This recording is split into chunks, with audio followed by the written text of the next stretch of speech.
సహకరించినటువంటి 5 కోట్ల మంది ప్రజానీకానికి, తెలుగుదేశం, బీజేపీ, జనసేన కార్యకర్తలకి, నాయకులకి ఈ సమావేశం ద్వారా శిరస్సు వంచి నమస్కారాలు తెలియచేస్తూ ఈరోజు తెలుగుదేశం పార్టీ శాసనసభ పక్ష నాయకుడిగా శ్రీ నారా చంద్రబాబు నాయుడు గారిని ఏకగ్రీవంగా ఎన్నుకున్నట్లు ప్రకటిస్తున్నాను.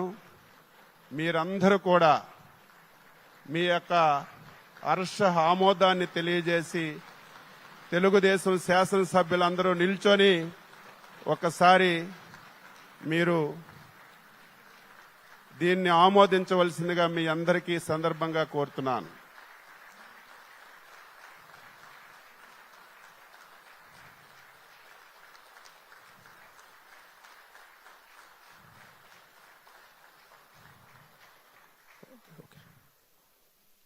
ఇప్పుడు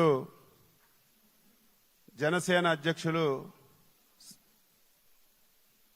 ప్రతిపాదించిన అంటే